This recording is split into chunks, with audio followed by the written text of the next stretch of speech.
Olá pessoal, Artigo Civitas, episódio número 46, artigo de autoria de Sandra Cutera, publicado no site do Instituto Civitas em 25 de novembro de 2021, intitulado Cristianismo e Socialismo.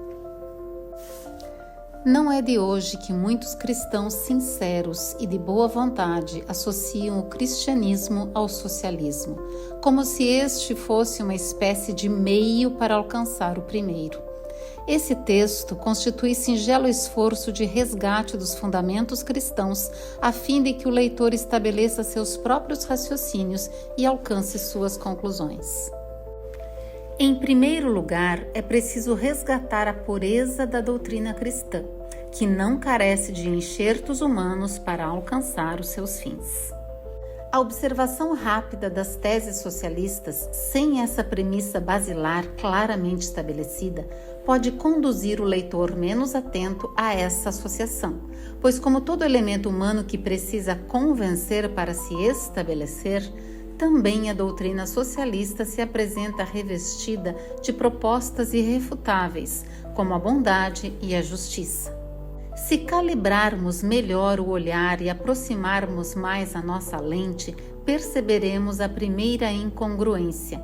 A justiça proposta se alicerça numa igualdade utópica, pois que a marca da criação é a multiplicidade das formas, embora em essência e destinação, filiação divina, sejamos iguais. Uma meia-verdade mais letal que uma mentira expressa. Um simples, mas honesto raciocínio bastaria para dirimir esse ponto. Precisaria Deus, Criador, o concurso dos homens, criaturas, para alcançar os seus fins? Ou são os homens que não podem prescindir do Cristo para alcançar a Deus? Eu sou o caminho, a verdade e a vida. Ninguém vem ao Pai, senão por mim. Jesus, registro em João 14:6. Mas os homens, infantes e rebeldes de espírito, que ainda somos, carecem de alternativas materiais, concretas e ilusoriamente mais rápidas. Tomando o lugar de Deus na criação, passam então a propor de si para os seus, afastando Deus da ordem das coisas, teorias salvacionistas de regeneração da terra. Oras, não encontramos aqui exatamente o engano de Adão?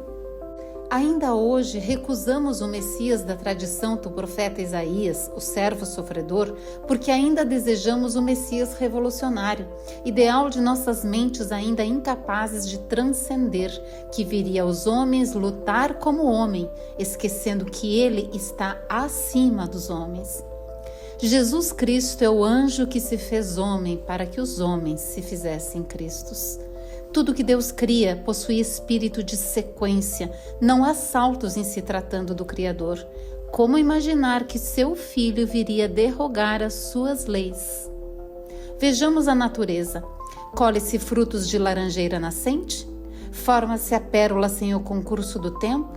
Estabiliza-se o manto da terra sem o concurso das eras?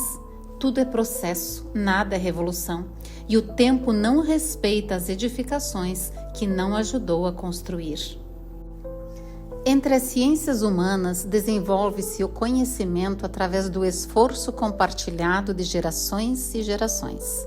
A astronomia se descortina, a biologia se reconhece, a geografia se estabiliza, a história se apresenta, bem como o progresso das relações econômicas e sociais, legando ao homem a manutenção do que foi consagrado pelo uso e dele demandando a transformação do que não o foi. Os animais são guiados pelo seu instinto e há milhares de anos constroem suas casas, polinizam os campos e empreendem as migrações sem que ninguém os precise ensinar. A revolução faz parte do imaginário do homem, cuja fé ainda não experimentou a forja do tempo, nem a honestidade da avaliação mais simples das coisas que são criadas. Ou talvez seja mesmo filha dos corações onde ela ainda não tenha sequer encontrado abrigo.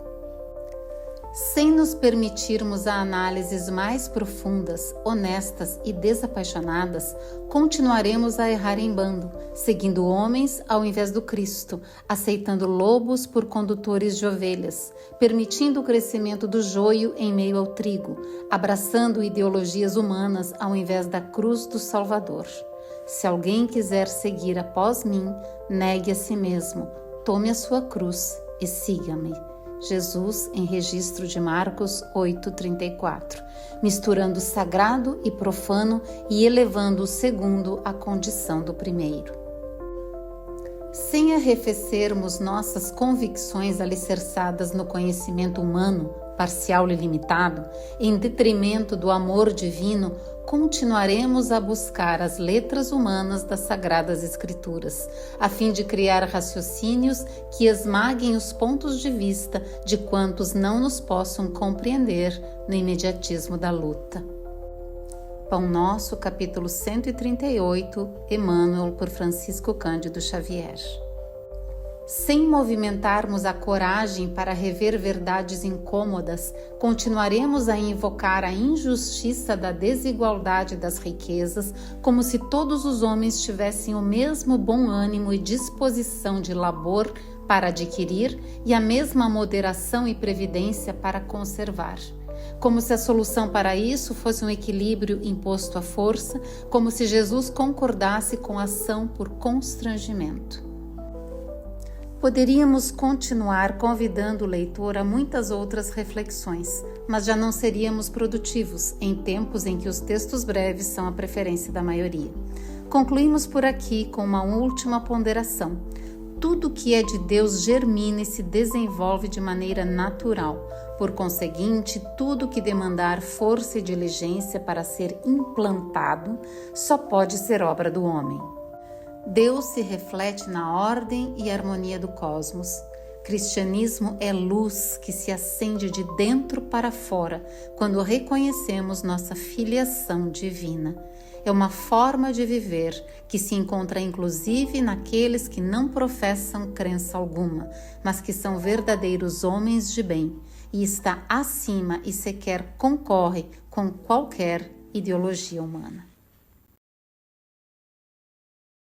Instituto Civitas, www.civitas.org.br, por uma sociedade apta a defender a liberdade, preservar sua história e construir um futuro digno, íntegro e próspero.